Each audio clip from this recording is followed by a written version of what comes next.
Here are two right triangles to remember for the S.A.T.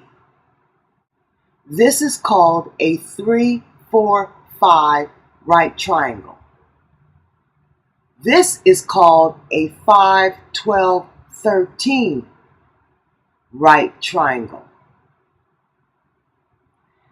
What's unique about these two triangles is that the length of each side is a positive integer. You can't have a length of 0 or a length of a negative number. All of these are positive integers. Normally, at least one side of the triangle has a square root in it. Let's see if these two triangles follow the Pythagorean theorem.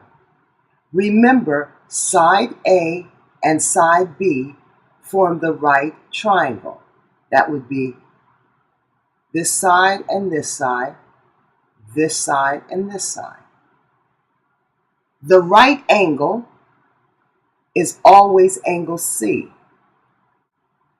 The side opposite angle C is called side C, and it is the hypotenuse of the right triangle. Here is the hypotenuse. Here is the hypotenuse. It's across from the right angle. Here is the hypotenuse. It's across from the right angle.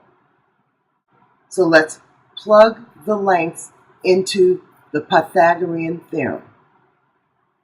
3 squared, this side, plus this side, 4 squared, equals the hypotenuse squared, 5 squared. 3 squared is 9. 4 squared is 16. 5 squared is 25. 9 plus 16 equals 25.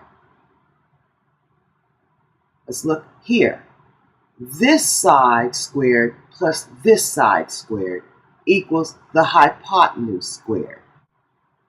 5 squared plus 12 squared equals 13 squared, the hypotenuse squared. 5 squared equals 25, 12 squared equals 144, and 13 squared equals 169. 25 plus 144 equals 169. So if you see a right triangle that is formed by two sides with lengths of 3 and 4, you should automatically know that the hypotenuse has a length of 5 units without going through these calculations. There's nothing wrong with going through these calculations. On the S.A.T., it's about saving time. So if you knew what this was instantaneously, you wouldn't have to go through a 2-step process to find out what this is. If you were asked to find the hypotenuse of a right triangle that had one side 5 units long and another side 12 units long, you should instantaneously know that the hypotenuse is 13 units long without going through a 2-step process. There's nothing wrong with doing that. It just would save you a lot of time if you remember that there is a 5, 12, 13 right triangle.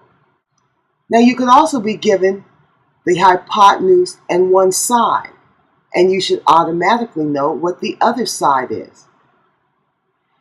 Sometimes the way they try to trick you is they put the hypotenuse as one of the sides, so they'll give you 5 as the length of one side and 13 as the length of the other side and ask you what the hypotenuse is. The hypotenuse is not 12 because that would make this side longer than this side if this side was 13 and this side was 12. So what you would have to do is take 5 squared plus 13 squared equals hypotenuse squared, and it would be something much bigger than 12. I hope this lesson was helpful. Please leave a comment. Your comments help me improve the quality of these videos. Have a great day. No more math blues.